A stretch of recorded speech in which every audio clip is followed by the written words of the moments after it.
Buenas tardes, Daniela, ¿cómo estás? Buenas tardes. ¿Dónde te encuentras, chica? ¿En el carro qué? ¿O en el sofá?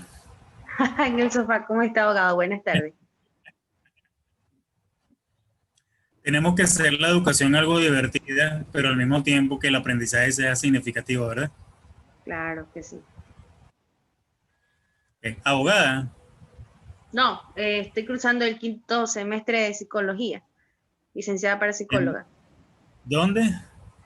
de la ciudad de Guayaquil, Ecuador, ¿Pero en qué universidad? a la Universidad Estatal de Milagro. Ah, bueno, maravilloso, estupendo. Qué bueno, bienvenida. Renato, ¿estás por allí?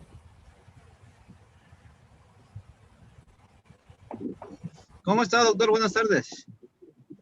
¿Qué tal, Amado? ¿Cómo te ha ido? Manejando, ¿vale? No, estoy al lado. De copiloto estoy patrullando, estoy trabajando. Qué impresionante esfuerzo. No sé si ya nos habíamos conocido con anterioridad. Por favor, ayúdenme. Bueno, la clase anterior no me alcancé a presentar, pero lo puedo hacer, no tengo inconveniente. Estoy trabajando en la ciudad de Guayaquil. Soy oficial de la policía. Mi nombre es Nelson Renato Mazón Lombeida. Mi interés en cursar el diplomado realmente es adquirir conocimientos, ya que son muy afín a mi carrera, a la profesión que llevo, para desempeñar de mejor manera. Ciertamente, la criminología es totalmente vinculante con el trabajo que tú desempeñas, ¿no? El estudio de la criminalidad, el estudio del delito, el estudio de la persona que delinque. Vamos a valorar cada uno de esos aspectos y van a ser fundamentales dentro del desarrollo formativo de cada uno de nosotros. Yo estoy muy gustoso de aprender. Qué bueno, qué bueno. Mira, Renato, te pregunto algo. ¿Será que yo puedo contar contigo, es decir, con tu participación activa, con ejemplos prácticos sobre la criminalidad?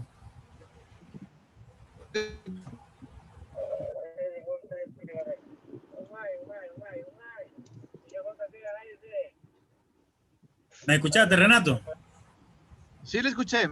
Le digo que obviamente dentro de lo que se pueda, dentro de la experiencia que yo tengo, claro que puedo participar y Maravilloso. también gustoso de poder conjugar los conocimientos.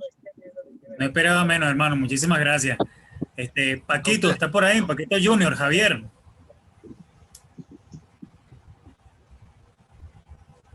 Milton.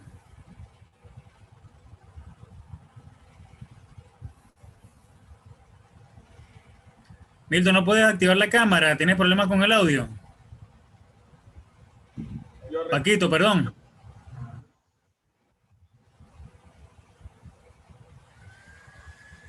Milton, activa el audio, por favor. Ok, ya tengo el audio activado. Hola, buenas tardes. ¿Quién dio la buenas tardes? Yo, Aileen Morán. ¿Dónde estás, Helen? Que no te veo. Ah, ¿tienes problemas con qué? ¿Con la cámara? Sí, disculpe.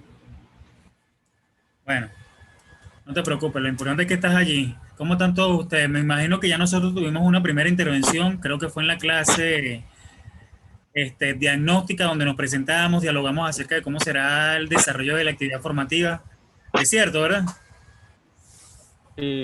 Básicamente tuvimos la bienvenida y algunos nos presentamos, pero no fueron todos. Sí, esto lo vamos a tener siempre. Recuerden ustedes que esto es Zoom, es una plataforma muy limitativa en el tiempo y dar una clase algunas veces se complica, entonces hay que aprovecharla al máximo. Ah, qué bueno, Ellen. Bienvenida, Ellen, bienvenida. Bienvenida. Abogado, Ellen. Ellen. Aileen, sí, soy abogada. Ah, qué bueno. ¿Egresada de dónde? Egresé de la Universidad Laica Vicente Rocafuerte de Guayaquil. Maravilloso. Estupendo, estupendo, estupendo, estupendo. Bueno, estuve observando por los grupos de WhatsApp que ya ustedes comenzaron a subir tareas o asignaciones con respecto al diplomado, pero muy especialmente con la materia Introducción a la Criminología, Historia de la Criminología. ¿Es verdad eso?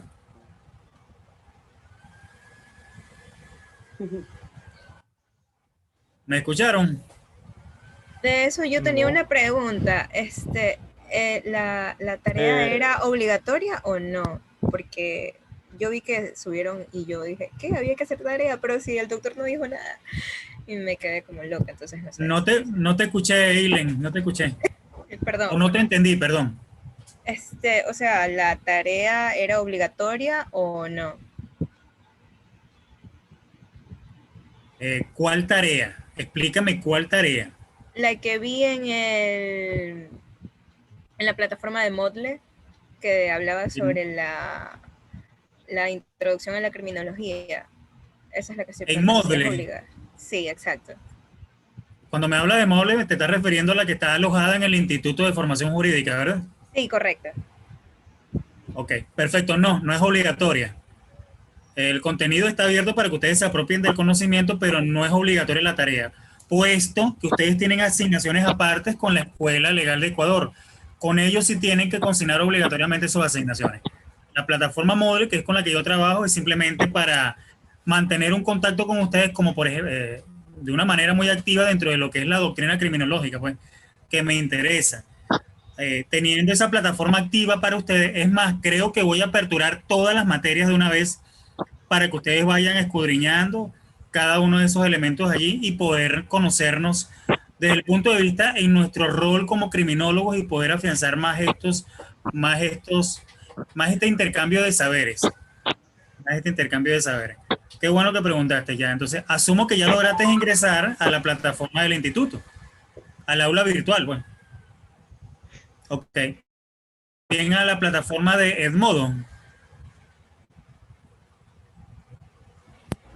Por lo menos yo sí estoy en la plataforma de Edmodo, ya me aceptaron la solicitud.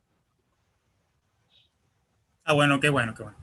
Bueno, se pudieron dar cuenta que en la plataforma, que en el WhatsApp, yo alimenté ese ambiente con una información de interés, un video educativo, material en láminas, doctrinas y doctrina incluso para, por supuesto, tratar de coadyuvar y de consolidar un poquito más todo este proceso de enseñanza-aprendizaje. ¿Lograron visualizarlo?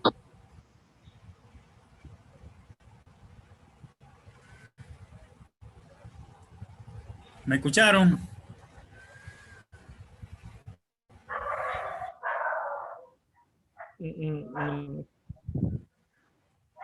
¿Aló? ¿Me escucharon? No. Ok, pregunto nuevamente, muchachos. ¿Ustedes lograron ver el material que subí al WhatsApp, al grupo WhatsApp, Sí, el que subían antes. Sí, sobre introducción a la criminología? Sí, que usted hacía su participación, nos saludó y todo lo demás. Creo que dura 25 minutos el video, creo. Ese o ¿Será en no. la, Sí, sí lo vimos. Bueno, yo sí lo vi. bueno, si lo vio la doctora Eileen, bueno, ya todos los demás no admito ni puedo decir o afirmar que lo vieron, pero sí ya les aseguro que ese material está allí, porque es complementario para nuestras actividades. Por supuesto, lo que estoy tratando de buscar allí es ese punto de encuentro donde cada vez que nos encontremos a través de esta vía, creo que el profesor Andy, el doctor Andy, está tratando de buscar una plataforma que nos permita generar un tiempo aún mayor y poder dialogar de forma más abierta. Sin embargo, bueno, estamos trabajando directamente con todo esto de una manera coadyuvada. Entonces, muchachos, dicho todo esto, me gustaría preguntarle, Daniela, presta atención, por favor. ¿Cómo puedes definir, de acuerdo a tu perspectiva, la criminología? La criminología. Ajá. Podemos decir que la criminología es una ciencia de estudio, donde se estudian los delitos y un sinnúmero de cosas que transcurren en un acto. ¿Quiénes pueden decir eso? ¿Eso lo dice quiénes o lo dices tú? Bueno, lo digo de mi punto de vista. Ah. Ok, ¿qué opinas de Enrico Ferri? No, no he escuchado hablar sobre él, no lo he leído de hecho. Ah, Enrico Ferri es un vecino aquí mío. No, tranquila, no te preocupes que lo que estoy haciendo un poquito de jocosidad. Enrico Ferri es uno de los cofundadores y de una u otra manera padre de la criminología, quien da unos aportes impresionantes con respecto a esta ciencia que hoy por hoy ha evolucionado de tal manera que la denominamos ciencia interdisciplinaria, que aborda no solamente los diferentes aspectos que se encuentran vinculantes y que son pertinentes al delito, y por supuesto las diferentes personalidades que adopta el criminal al momento de presentarse o al momento de estar involucrado en esta esfera que es completamente opuesta al orden social. Entonces aquí vamos en esta, por lo menos en esta pequeña intervención en lo que respecta a la historia de la criminología, me gustaría conversar con ustedes, o que ustedes me hablen un poco acerca de cómo fueron esos aportes del amigo César el Hombroso, Enrico Ferri. César el Hombroso, que es padre y padre y al mismo tiempo un protagonista muy activo de la escuela clásica de la historia criminológica, conjuntamente con Enrico Ferri. Y posterior a ello conversar un poco de la escuela positivista, donde usted misma, Daniela, hoy por hoy, Eileen, Milton, Alexandra, Rubén, Marco, Paquito, Ana, incluido mi persona, somos partícipes activos porque somos abogados. Somos creadores y, por supuesto, constructores de la ciencia legal. Y el ser criminólogo implica, por supuesto, hacer arquitectura y, por supuesto, escudriñar todos esos aspectos fundamentales que se encuentran dentro del contexto y dentro del y fuera, incluso dentro del entorno de aquella persona que tiene una personalidad una personalidad criminal. Sí, es correcto. Sí, gracias. Milton, ¿tuviste la oportunidad de hacer algún tipo de investigación con respecto a ello? No, la verdad. Ok, perfecto. Entonces para el jueves vamos a escudriñar un poquito más y necesito que ustedes por favor se vengan un poquito más preparados para ello porque voy a tocar temas muy puntuales y voy a hacer, por supuesto, de forma muy objetiva. Para mí su participación es completamente importante, muchachos, es relevante. Saber cuál es su perspectiva, cuál es su criterio, cuál es su corriente de filosofía en torno a esta ciencia tan importante, tan delicada y al mismo tiempo tan necesaria para nuestra profesión, como por ejemplo, doctora Morán, Ilen Morán. ¿Considera usted, doctora, que el abogado en tiempos modernos, reitero, que el abogado en tiempos modernos puede adoptar una postura similar a la de César el Hombroso, cuando este último aborda los diferentes aspectos relacionados con la criminalidad, con la personalidad criminal?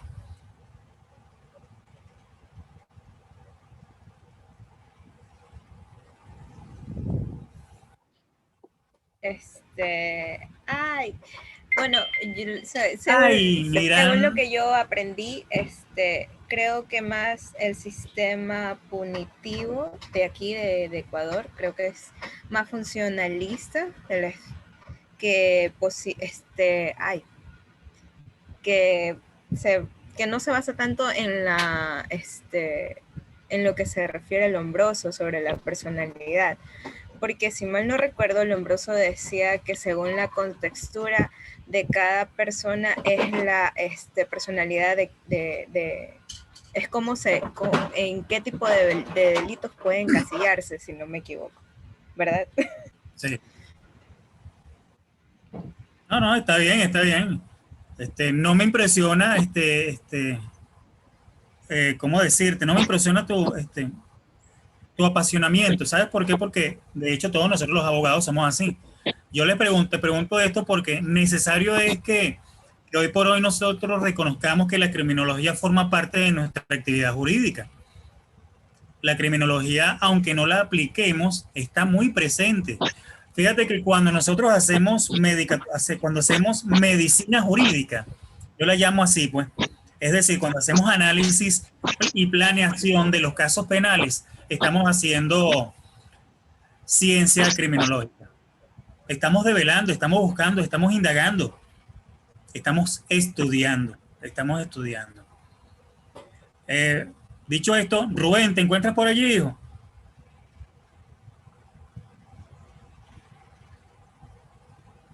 Hola.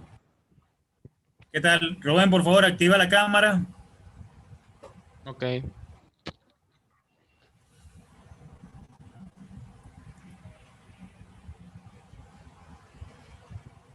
Qué bueno. ¿Qué edad tienes tú, Rubén, chico? 21 años. Bueno, qué bueno. Estudiante de Derecho, me imagino. Sí, de la Universidad de Guayaquil. ¿Qué semestre? Sexto. Sexto. ¿Tuviste la oportunidad, Rubén, de explorar un poco, de investigar documentalmente lo relacionado a la historia de la criminología?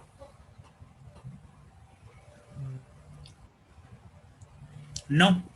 Qué No. bueno. 20 puntos por eso, porque fuiste sincero. Fuiste muy sincero. Tú sabes que nosotros los abogados tenemos esa costumbre, ¿no? Argumentamos constantemente y debatimos. Para mí todo lo que tú puedas decir es una completa falsedad.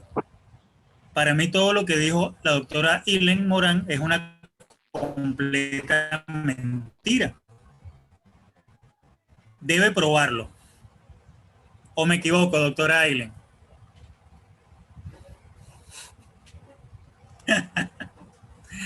Sí, exactamente, debemos probar todo lo que decimos. Entonces, decimos lo que pensamos, pensamos lo que decimos. Entonces, este diplomado traerá como una consecuencia positiva el hecho, ¿no? De que nos va a permitir poder manifestar abiertamente nuestra postura con respecto a ciertos hechos que dentro de la sociedad están muy presentes. Partiendo de la simple opinión, por supuesto, personal y al mismo tiempo profesional, de un estudioso de la materia, que la sociedad en sí misma es capaz de producir criminales. ¿Qué piensan ustedes de ello? Rubén, Milton, Buenas Gillen, tardes, Daniela, doctor. Yo quisiera opinar sobre eso. dime. Siempre ha existido. Marco, Sí. Marco, activa la cámara. No tengo cámara en este momento, mil disculpas. Bueno, dale, ven. Siempre ha existido cierto debate o inquietud de cuál es el verdadero origen de asesinos seriales o dementes, si la sociedad los vuelve así o nacen así. Y eso en cierta manera las dos partes tienen razón, porque hay personas que ya nacen con esa, podemos llamarlo curiosidad, porque ha habido jóvenes, especialmente en la niñez, donde se van por un lugar y matan a un animal simplemente por querer saber qué tiene dentro del animal. Y si no se lo va guiando esa persona, él va a considerarlo normal y así avanzar hasta matar a personas y lo va a seguir siendo normal. Entonces ya nace con esa, podríamos llamarlo curiosidad, y se vuelve un asesino serial. Ahora, la sociedad sí puede volver una persona asesina o quebrantándola bajo ciertos parámetros, bajo cierta presión, bajo cierta escena que le haya sucedido al individuo, ya sea a favor o en contra, la euforia de la persona puede llevarlo a anular su juicio en ese momento y volverlo asesino. Y tal vez como seres humanos hay cosas que probamos y nos gusta, tal vez a esa persona le gustó en ese momento, descubrió que le gusta asesinar y se vuelve asesino serial. Wow. Marco, ¿quiere decir entonces que tú estás de acuerdo con el pensamiento y la filosofía de Lombroso? La verdad no lo conozco, no he leído sus obras, si es que tiene obras, si es autor, pero si concuerdo un poco con lo que acabo de decir, supongo que sí. Sí, por lo que acabo de escuchar, sí. César el Lombroso hace un aporte interesante y él manifiesta que la sociedad es productora de criminales. Nos guste o no, la sociedad en sí misma es productora de criminales porque aporta elementos positivos y elementos negativos. Elementos positivos tales como los diferentes beneficios que el mismo Estado, por conducto de la sociedad, proporciona a cada uno de sus habitantes, de sus individuos. Esto es, por supuesto, la seguridad jurídica, la seguridad social, el equilibrio comunal, el control social, entre otros, pero también los elementos negativos, que son aquellos que afectan y que deterioran directamente a cada habitante. Estos elementos a los cuales me estoy refiriendo básicamente son el deterioro de la economía, el desempleo, la pobreza, entre otros. Todo esto, por supuesto, influye a que una persona X cualquiera pueda tener un pensamiento alejado y totalmente dicotómico con respecto a la escuela positivista, en las cuales también participa de una manera particular Enrico Ferri, una escuela positivista en donde cada uno de nosotros tiene una participación. nosotros como abogados y como fieles constructores de la ciencia o de la norma jurídica estamos muy conscientes que es muy posible que la sociedad no acepte la norma en sí misma. Y una consecuencia inmediata de ella es, por supuesto, la conformidad, y la otra es la inconformidad. Y la inconformidad incluso puede generar ciertos elementos conductuales que son completamente distanciados del orden y, por supuesto, muy alejados del control. ¿Qué opinas de ello, Daniela? Que sí, que también estoy de acuerdo. A veces nos sentimos inconformes, podemos decir, en el trabajo, en lo que es organizacional, cuando nos sentimos inconformistas en métodos de vacaciones, presión de trabajo. Entonces así mismo pasa con la conducta del ser humano, pues no, como lo acabé de decir antes en la clase pasada, que influye mucho el ámbito familiar, o a veces nacen así, lo que es la sociología también abarca bastante en esto, lo que es la delincuencia, pues no, y también en lo que es familiar, cuando los niños no se equilibran bien, influyen mucho, lo que es influye mucho lo que es en familia, lo que es socialidad, influye mucho, doctor. Fíjate algo, Daniela. Daniela, tú como estudiante de Derecho, tú también, Rubén. No, yo no estudio Derecho. Bueno, psicología. Psicología, ¿verdad? Ajá. Ok, Sí. fíjense bien. Yo desconozco la respuesta a la interrogante que voy a formular. Tengan ustedes presente que soy venezolano. Pero formulo la siguiente inquietud. ¿Cuál es el porcentaje de pobreza en la República del Ecuador? ¿Alguien me lo puede decir?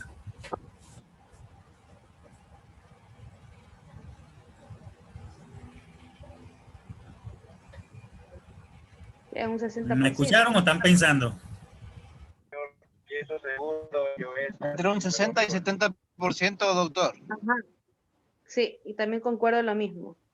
Estoy de acuerdo con el compañero, no es 60-70%. 38.1. ¿Cuánto? 38.1. Según el internet, sí. Según el internet, me sorprendió esta respuesta de Milton y de Daniela.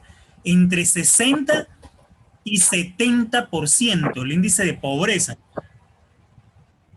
No, por decir, lo que yo encontré en el internet me sale que es 38. No, porque Ecuador no está ni en 38. el top 10 de países más pobres en América.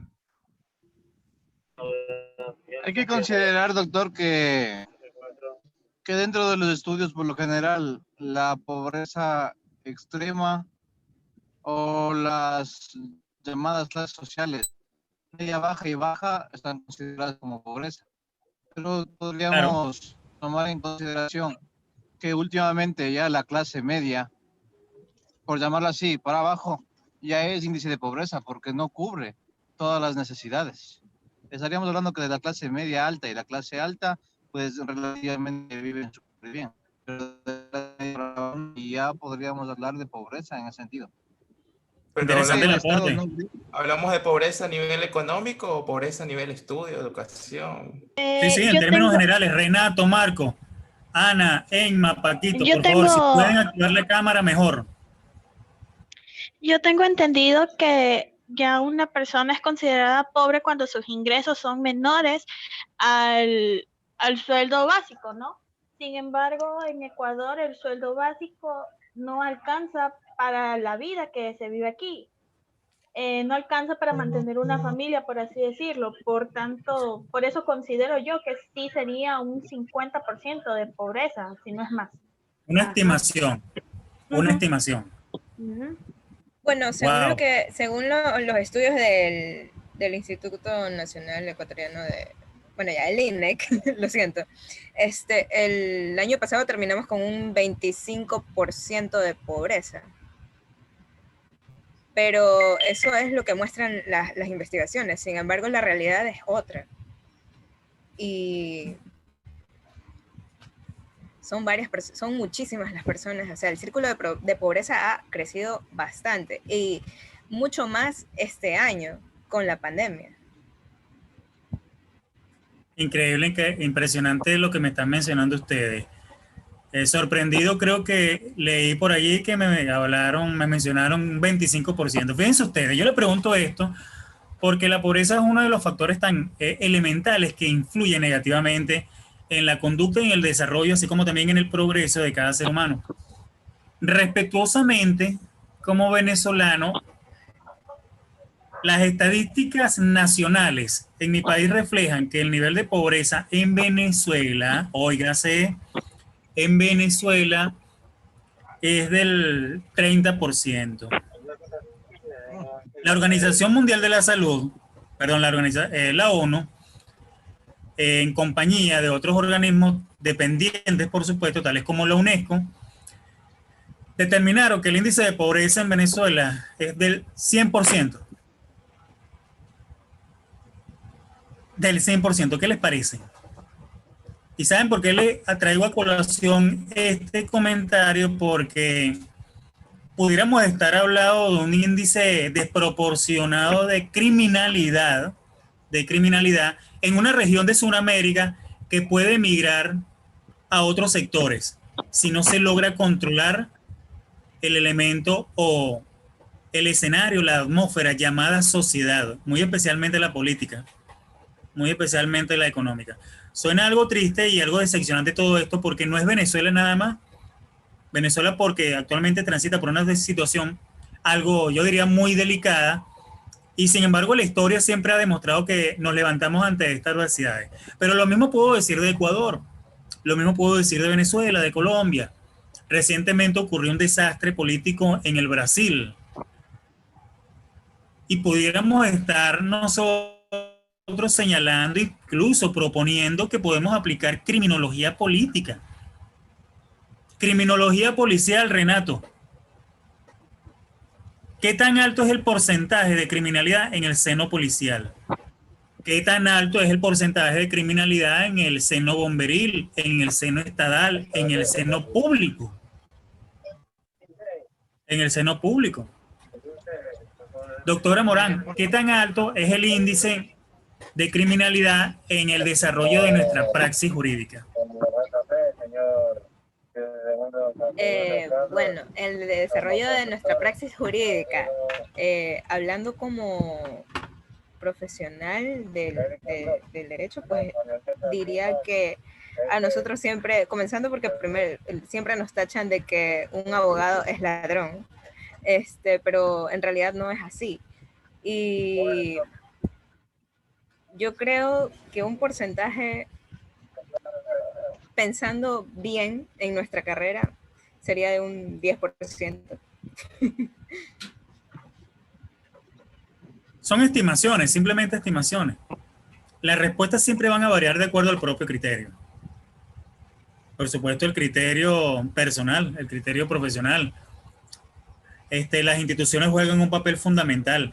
Por eso es que Lombroso, cuando hizo este importante aporte y este descubrimiento acerca de las diferentes personalidades del criminal, manifestaba abiertamente y con una seguridad increíble que la propia sociedad es capaz de producir criminales. Mucho cuidado con esto, ¿no? Porque la misma sociedad es capaz de producir muy buenos científicos, Daniela, muy buenos profesionales. La misma sociedad es capaz de producir lo mejor del hombre en su propia naturaleza. Entonces estamos hablando de un escenario con una cosmovisión completamente amplia. Fíjate tú, Daniela, tú como psicólogo, estudiar el fenómeno sociológico, pienso yo como abogado, como estudioso de la ciencia jurídica, es indeterminable. Porque la sociedad cambia tanto como pasa el tiempo. La sociedad es un ser mutante. ¿O me equivoco? No se equivoca. La sociedad es un ser mutante, crece, nace, cambia, evoluciona, progresa, deteriora, involuciona. Dentro del mismo seno de la sociedad hay explosiones conductuales, explosiones de conocimiento, de ciencia, de producción, de saberes, pero también de inconformismo, también de hechos positivos y de hechos negativos. Entonces, yo concuerdo muchísimo con el aporte que hizo en ese momento César el Lombroso cuando decía abiertamente lo siguiente: la sociedad es productora de criminales. criminales. Algo delicado porque habría que interpretar el pensamiento de Lombroso, ¿no? Pero me gustaría que un psicólogo interpretara esa filosofía. Porque resulta que Daniela es sociedad, Mauri es sociedad, Alexandra es sociedad. La República de Ecuador en pleno, en todo su territorio, es una sociedad organizada. Es una sociedad organizada. Entonces, cuando hablamos de cuando yo trato de interpretar la filosofía de Lombroso, me doy cuenta que resulta que sociedad es mi familia. Resulta que sociedad es la mujer o la esposa que tengo al lado. Resulta que sociedad es el contexto donde yo habito. Y si este contexto, Daniela, está contaminado, yo puedo resultar perjudicado, ¿verdad? Entonces, potencialmente me puedo convertir en un criminal. ¿Qué opinas tú de eso? Bueno, influye bastante, aunque es bastante, o sea, es un ámbito muy largo, es muy extenso, influye mucho, como se lo dije antes, se lo acabo de decir, influye mucho, mucho lo que es la familia, y como usted lo dijo, que la sociedad cree los ladrones, los delincuentes, algo así. Entonces, sí, concuerdo con usted. Sí, concuerdo, porque desde el crecimiento mismo, los hábitos de nuestros padres, nuestros progenitores, ¿qué le puedo decir? Nuestras familias, cómo nos estudian, educación, que tienen, pues sostienen, ¿no? Y nosotros vamos con eso y eso mismo. Y si ellos son pobres y si no nos dan los estudios, también influye mucho lo que es la amistad de ahí mismo, y ya se viene como que se hace partícipe en que un ser humano pues no, ya empiece a la delincuencia, por decirlo, más que todo en lo que es necesidad. Entonces, si yo veo necesidad, no hay trabajo, no estudié, no tengo una buena conducta, no me comporto bien, entonces él me dice, ¿sabes qué? Ven, vamos, robamos, matamos. Entonces, yo creo que lo que es la familia influye bastante. En ese ámbito puedo decir. Entonces, Daniela, entonces es necesario que la escuela positivista se mantenga vigente, ¿verdad? Claro, yo estoy muy de acuerdo con lo que usted dice, muy de acuerdo, y lo sostengo. Nos guste o no, la norma es necesaria. Sí, doctor. Nos guste o no, la norma es necesaria. Qué interesante todo esto porque nos encanta ser normados, ¿no? La psicología, por ser una de las ciencias que no solamente estudia el hombre, ¿no? Sino que también aborda el pensamiento, aborda ese entramado de saberes que aquí están presentes y que muchas veces nosotros mismos no logramos descifrar. Entonces, dicho esto, ¿cuál es el rol del abogado dentro del aspecto criminológico? ¿Cuál es el rol del abogado en una sociedad criminal? ¿Cuál es el rol del abogado, Milton, Rubén, en una sociedad moderna? ¿Tendremos futuro aquí? Si me lo preguntan a mí, yo digo abiertamente, claro que sí, por supuesto. La respuesta de una manera muy abierta las acaba de dar Daniela. La sociedad cambia a cada instante. A cada instante. La producción de delitos en una sociedad es increíblemente indeterminado, pero el control de la criminalidad obedece a las diferentes políticas criminales que adopta el Estado en su condición de garante y protector de la misma sociedad a través de la aplicación de la norma jurídica. Entonces aquí hablamos del pensamiento de Lombroso y del pensamiento de Enrico Ferri, es decir, de la escuela clásica y de la escuela positivista. Entonces, cuando hablo incluso de la escuela positivista, me encantaría escuchar la participación de Ilen como abogado, porque resulta que Ilen Morán como abogado forma parte de la Administración de Justicia.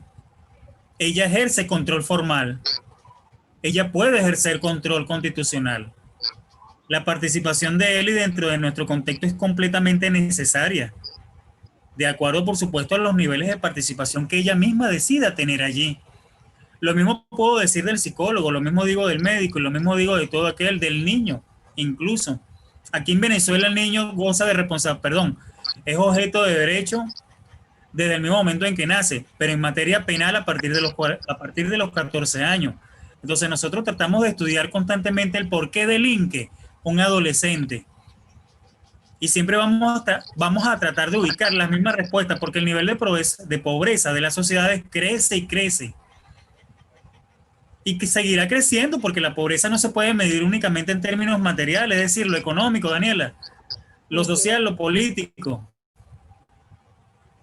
Yo no sé si ustedes han escuchado a un compañero mexicano llamado Daniel Avid. Él habla muchísimo de la pobreza emocional, de la pobreza del sentimiento, de la pobreza del pensamiento, de la pobreza de la perseverancia, de la pobreza de la genialidad, de la pobreza de la inteligencia, de la sabiduría. Y cuando él afirma cada uno de estos aspectos, señala que cada humano, que cada ser humano representa en sí mismo un poder constituyente de su propia naturaleza. Que podemos cambiar tantas veces como nosotros deseamos cambiar, pero solo cuando lo decidimos. Si no decidimos cambiar, no avanzaremos. Así es. Siempre estaremos estancados en un solo punto de vista, en un solo criterio, nos congelamos. Nos congelamos. A mí me fascina estudiar muchísimo estos pensamientos del Lombroso, los invito y las invito a cada uno de ustedes, así como el de Enrico Ferri. Pero, ¿por qué no decir que hay una emergente filosofía, hay una emergente depuración de las diferentes corrientes de pensamiento? Porque les puedo decir con muchísima seguridad que estamos en presencia de una criminóloga en psicología. Y la estamos viendo a mano izquierda aquí en sus pantallas. Sí, estamos en presencia de una criminóloga en términos psicológicos, porque la criminología aborda esa área. ¿Quién nos puede asegurar y quién no nos puede asegurar que la criminología sociológica no aborda el estudio del pensamiento del ser humano? Yo no lo sé, pero estoy seguro que la podemos practicar. Estoy convencido que usted como psicóloga, Daniela, lo hace. Porque una persona tiene un pensamiento errado o porque una persona tiene ciertas tendencias a hacer y a conducirse de determinada persona. Explíqueme algo, doctora Eileen, ¿por qué el abogado? ¿Por qué muchos abogados piensan que el ser abogado implica únicamente el ejercicio de la litigación judicial? Bueno, porque nosotros somos los encargados de defender y proteger los derechos de los ciudadanos. Pero más allá de eso, es hacer sentir bien al ciudadano y que se sienta seguro y protegido de sus derechos. Pero no es menos cierto, doctora, que un abogado no se hace solo en el litigio. Claro. También. Un abogado se hace en el ejercicio. Exacto. Y el ejercicio del derecho, el libre ejercicio, implica una cantidad de avatares, una cantidad de situaciones extremadamente impresionantes. El abogado no solamente puede desarrollar la actividad jurisdiccional dentro de este campo, estamos hablando en términos procesales, sino la docencia científica, la docencia jurídica, la investigación educativa, la investigación jurídica, doctora Daniela, la psicología jurídica, que es otra de las nuevas tendencias de nuestra propia profesión y que hoy por hoy se ha constituido en una de las herramientas fundamentales en la resolución de casos judiciales. De hecho, abiertamente puedo decir que me gustaría hacerle una oferta de trabajo a la doctora Daniela. Véngase para acá, para Venezuela, como psicólogo jurídico. ¿Les atrevería? Sí, ¿por qué no? Aunque le cuente que lo mío siempre ha sido lo forense. Investigo mucho, leo bastante. Bueno, maravilloso. Maravilloso, siempre maravilloso. Muchachos, nos queda ahora